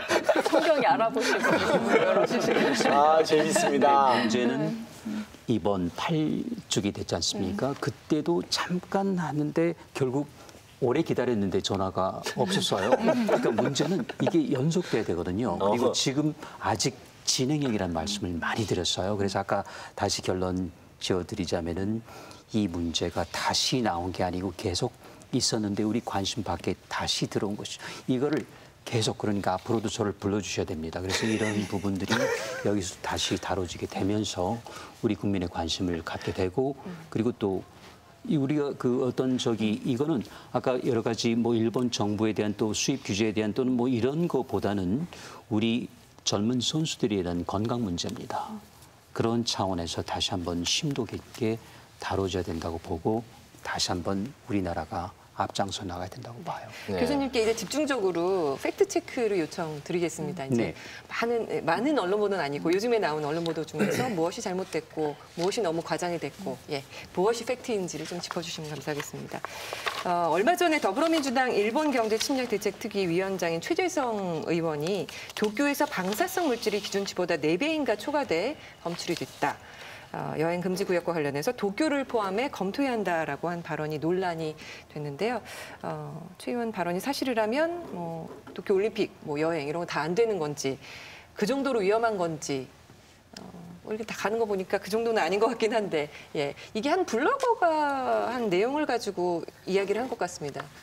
그렇습니다. 어떻습니까? 저도 그 내용을 살펴봤고요. 네네. 어제 또 봤고요. 그런데 우리가 이런 어떤 심증을 넘어서 물증을 가지고 어떤 결론을 내리려면은 그 표본이라는 게 있습니다. 근데 표본이 얼만큼 큰지 그리고 신뢰도는 얼만큼인지에 대한 정보가 전혀 없었어요. 그럴 때는 우리가 합리적인 의심을 할 수 있지만 그 이상 넘어갈 수는 없습니다. 그래서 이걸로 해서 우리가 전면 여행을 금지하고 그리고 올림픽에 대한 그거는 아닙니다. 단지 아까 말씀드린 것처럼 그 전에 우리가 앞을 정리한다 그런 차원은 되지만은 다시 말씀드리자면 이것 때문에 여행 금지가 되고 4배라고 하는 숫자도 마찬가지입니다. 40배가 돼도 괜찮을 수 있습니다. 잠시면요. 하루 이틀 정도 괜찮아요. 그리고 어느 누가 그 40배 나오는 거기에 그냥 토양이라면은 얼굴에 흙 묻힐까요? 그렇지 않은 한은 괜찮아요. 그래서 이거는 조금 우리가 감정적인 부분을 가라앉힌 다음에 좀 더 이성적으로 판단할 문제지만은 그렇게까지 필요 이상으로 대처할 필요는 없겠다는 생각이 들어요. 네, 정치인이 이렇게 발언을 하면 바로 받아 쓰거든요. 서울신문은 8월 5일에 최재성 도쿄 방사능 기준치 4배 여행 금지 포함해야 따옴표로 물론 적었고요. 네. 동아일보도 역시 같은 제목의 기사를 실었습니다. 이와 관련해서 조선일보가 팩트 체크한 기사를 내놨는데 이것도 좀 평가를 해주시기 바랍니다. 조선일보는 익명의 국내 한 대학 교수의 인터뷰를 인용해 방사선 노출의 위험도를 정확하게 확인하려면 토양이 아닌 공기를 측정해야 한다. 토양은 방사능 물질이 한쪽에 침전돼 인체 영향을 바로 알기 어렵다라고 전했는데요. 그러면서 일본 원자력 규제위원회에 따르면 이날 오후 5시 신주쿠구, 오이타구 등 도쿄 5개 지역의 방사능 수치는 시간당 최대 0.036 마이크로시버트였다. 최소치는 0.028, 정상 범위는 0.05에서 0.3. 자연적으로 발생하는 방사능 수치의 수준이다. 서울과도 큰 차이가 없다라고 보도를 했습니다. 어떻게 보십니까? 네. 그러니까 일단 여기 이제 드디어 그 이상한 단위들이 나오기 시작했습니다. 마이크로시버트도 밀리시버트도 있고. 근데 하여튼 중요한 거는 1년에 1밀리시버트라는 게 있습니다. 그건 이제 우리 피부, 뼈, 머리카락 또는 생식기관, 위장 이런 데 가는 거에 따라 가지고 그런 이제 생체적인 걸 감안했을 때 밀리시버트라는 거에서 그냥 1년에 1밀리시버트. 지금 보시면은 0. 얼마 이렇게 되죠. 그러니까 숫자상으로 보면은 그렇게 걱정할 건 없는데 단 거기에 1년 365일 쉬지 않고 그 자리를 떠나지 않는다. 계속 그런 문제가 될 수 있어요. 그렇지만은 잠시 지나는 길이라면은 그게 토양이든 공기 중이든 더욱이 공기 중에서 오는 거는 바람이 있기 때문에 금방 날려가 버려요. 그래서 벽이라면 좀 문제가 될 수 있죠. 그래서 토양하고 벽은 문제가 될 수 있지만 공기 중에는 그렇게 큰 문제가 되지 않는다. 마지막에 서울과도 큰 차이가 없다. 이것도 맞는. 큰 차이가 없는 것뿐만 아니고요. 평균적으로 보면 서울이 조금 높습니다. 근데 우리가 수치가, 예. 그렇죠. 방사선 수치가 네, 방사선. 우리 선량이라고 하는데 그게 좀 높아요. 2배 이상 되기도 하고 어떤 데는 4배 도쿄예요. 그 이유는 우리 땅덩어리가 화강암으로 되지 않습니까? 근데 우리가 단군부터 치더라도 5,000년입니다. 그런 점만 보면은 경우에 따라서는 이 곳에 따라서는 도쿄보다 4배 이상 되는 게 있고 그건 상식적인 것이다. 근데 문제는 그게 아닌 다른 게 거기다 얹히게 된다면 여행객 때문에 또는 어디 짐에 묻혀가지고 그건 다른 문제가 될 수도 있죠. 그렇죠. 그래서 그런 경우에도 그렇게 큰 문제는 된 것 같지 않다는 생각이 듭니다. 그리고 지난달 24일 국민일보에는 이런 기사가 실렸습니다. 방사능 악몽 이제 시작, 일본 가지마, 의사의 경고라는 제목의 온라인판 기사였습니다.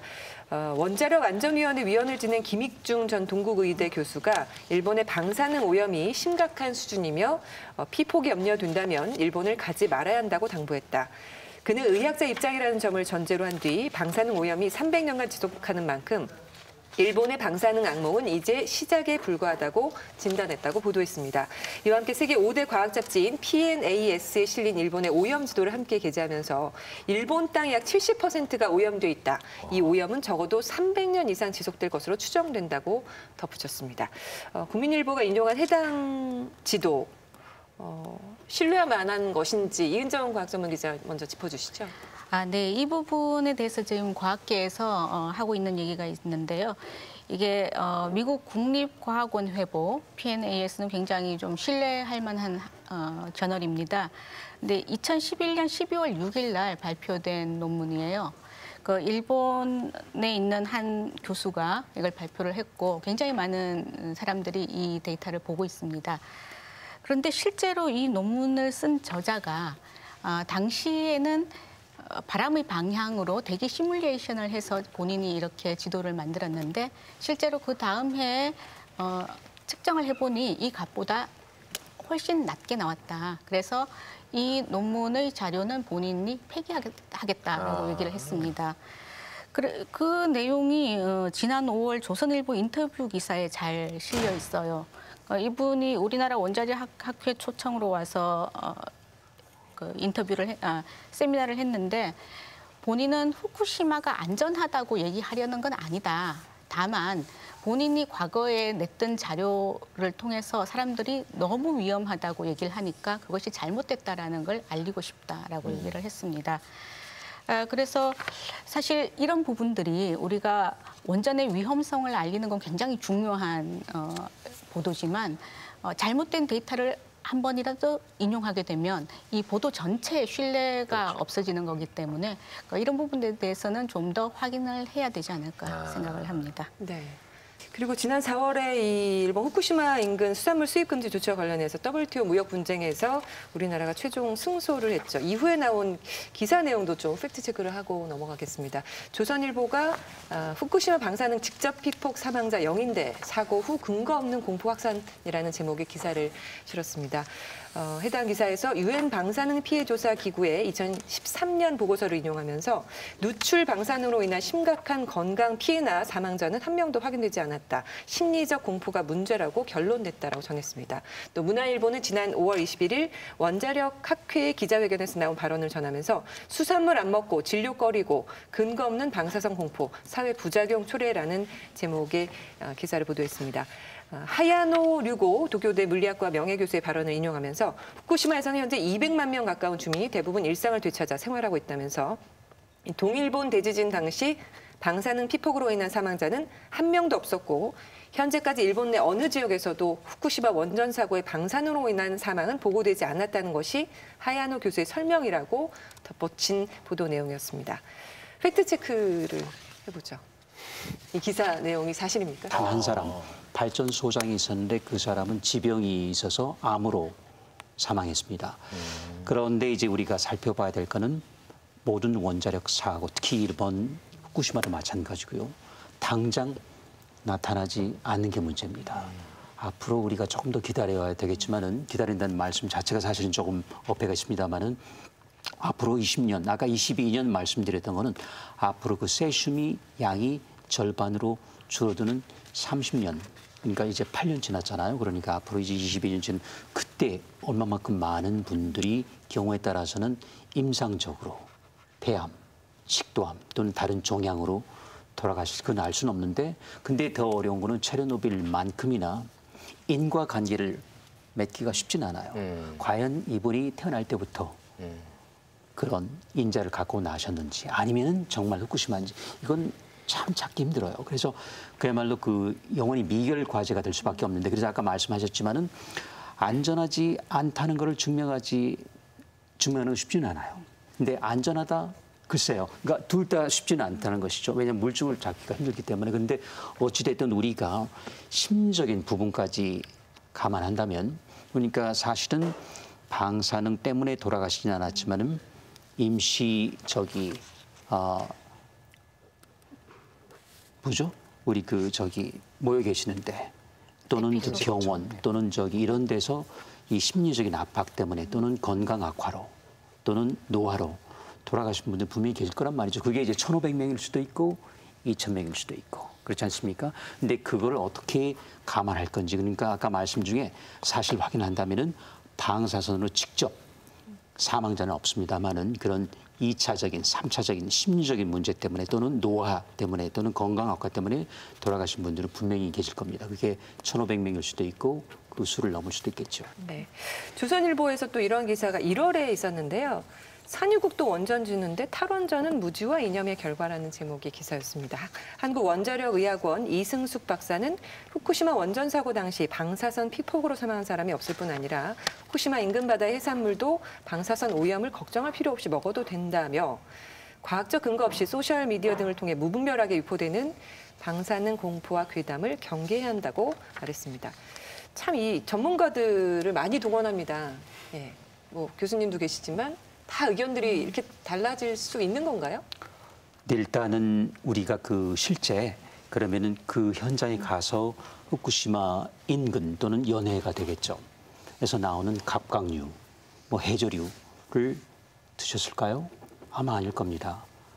저는 일단 이런 현장 경험 없이 말씀을 하신다는 거는 조금 지식인으로서 무책임하다고 봐요. 왜냐면은 현재 진행형이고 이거는 대형 사고란 말이죠. 그리고 아까 말씀드린 것처럼 우리가 아직은 안전띠를 놓기에는 아직 좀 일러요. 그러니까 아직은 자동차로 치면은 아직은 끌려가고 있단 말이죠. 완전히 멈출 때까지인데 그 멈추는 시점이 앞으로 22년이란 말이죠. 그때까지 결과를 봐가지고 그때도 정말 괜찮다면 괜찮을 수도 있습니다. 그렇지만 지금 우리가 괜찮다. 그거는 굉장히 어불성설이에요. 그 이유는 흘러가고 있단 말이죠.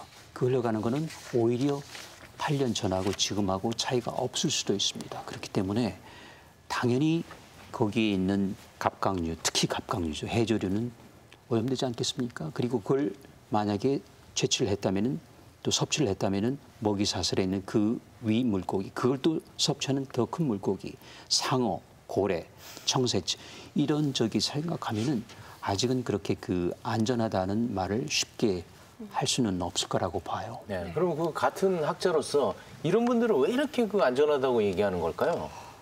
그거는 일단 개인적인 문제이기 때문에 제가 한번 전화를 해봐야 될 것 같습니다만 저기 일단 이해는 잘 안 됩니다. 이해가 안 되는 뭔가 그 물증이 있을 수도 있지만은 과연 그럼 그분이 거기 가서 그 활허웨라는 게 있지 않습니까? 안 드시겠지. 아마 안 드실 것 같아요. 그래서 그런 점에서는 우리가 이렇게 쉽사리 전문가란 이름으로 해서 국민께 잘못된 정보를 전하는 것은 옳지 않다는 생각이 들어요. 네, 통화가 된다면 제가 그러면 이런 해산물로 도와주세요. 제가 한번 식사 대접한다고 연락 좀 주세요. 저도 좀 기다리겠습니다. 이렇게 또 극단적으로 가세요? 전문가가 중립적이고 객관적이고 그다음에 독립적일 거다라고 하는 건 신화에 가깝습니다. 물론 전문가의 양심이라고 하는 것에 우리가 의존을 해야 되고 식견에 의존을 해야 되고 과학의 힘을 믿어야 되는 건 저는 맞다라고 보는데요.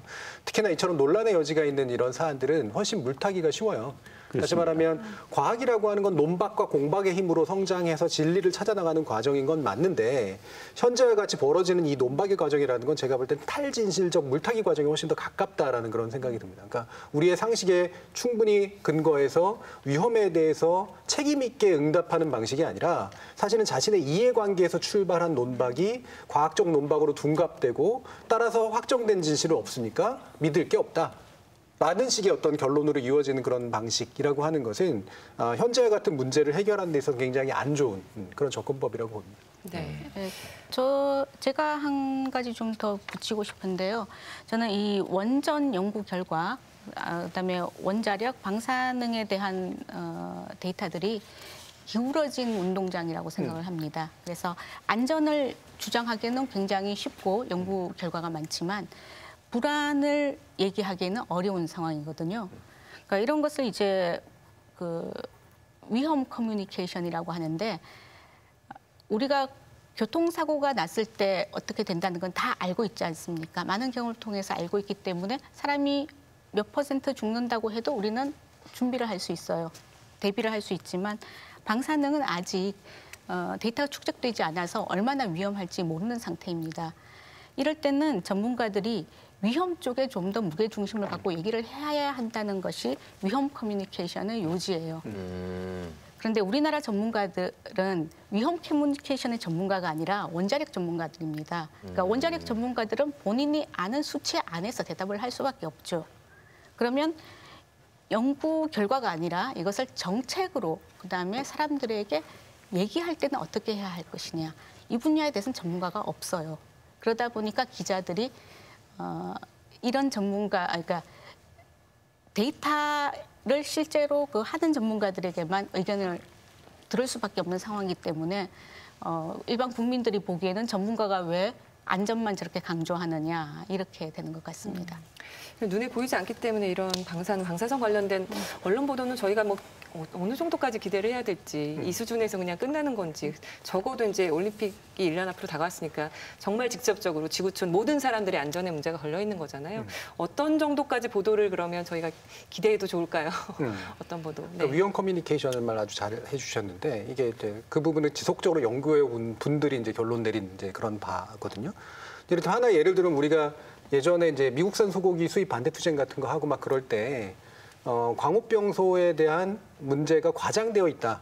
그리고 실제로 그 위험은 너무 지나치게 부풀려져 있다라고 하는 반론들도 충분히 있었고 뭐 지금까지 보면 광우병으로 죽은 한국 사람 없지 않느냐라는 식의 이제 이야기들이 되게 나오는데 이거하고 전 비슷한 방식이라고 생각해요. 현재 언론들이 또 접근하는 것도 사실 우리가 그 당시에 그릇된 정보들도 물론 많이 있었고 과잉된 정보도 많았지만 핵심적으로는 한국 정부가 검역을 통해서 이 문제를 걸러낼 수 있는가에 대한 신뢰와 불신의 문제였었거든요. 불신하게 된 거예요. 왜냐하면 공개 정보도 제대로 밝히지 않고 그다음에 되게 굴욕적으로 타협하고 있다는 게 너무나 명확하게 보였기 때문에 그러면 시민들의 경우에는 정보를 줄 대상을 믿을 수 없으면 불신하게 되면 권력을 위임하지 않게 되는 겁니다. 내가 알아서 하겠다라고 하는 식으로 바뀌게 되는 거예요. 지금 같은 경우에 방사능 문제도 좀 비슷하다라고 보거든요. 그러니까 실제로 위험을 평가하기가 굉장히 안 좋은 그런 상태에서 더더군다나 그것들을 보고해야 될 일본 정부가 불신할 수밖에 없는, 다시 말해 정보를 은폐하고 투명하지 않게 구는 불신할 수밖에 없는 정보라고 했을 때 우리가 그 정보에 대해서 권한을 위임할 이유가 없는 거거든요. 그러면 이때는 입장을 선택해야 됩니다. 즉 진실이 너무나 명확히 보여서 입장을 선택하는 것이 아니라 가능한 여러 가지 진실들 가운데 무엇이 더 위험에 대해서 더 많은 경고를 할 수 있고 우리가 무엇에 대해서 불신해야 되는가라고 하는 것들에 좀 더 초점을 맞춰가지고 보도를 하는 것이 전 맞다라고 봐요.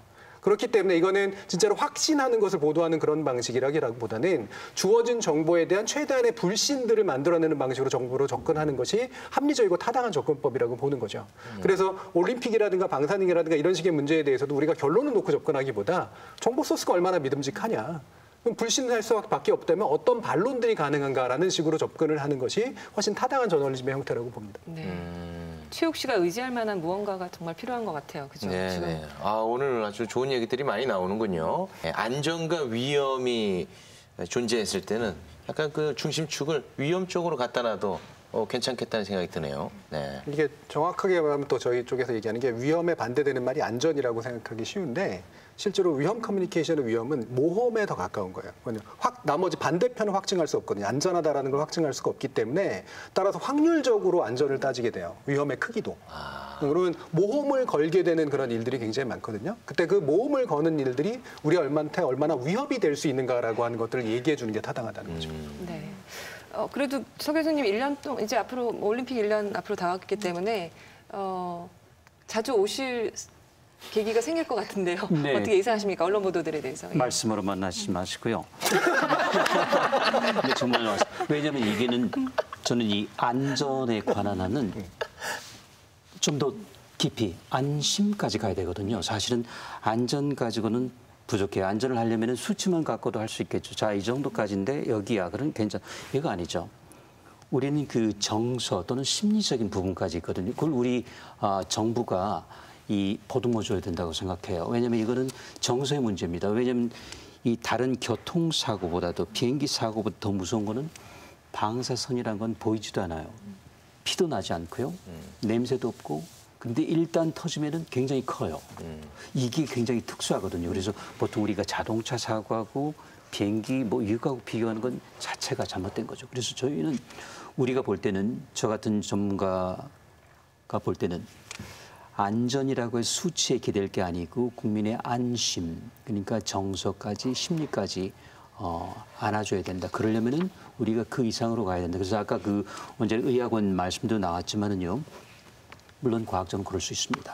그렇지만 표본이라는 건 그렇지 않아요. 네.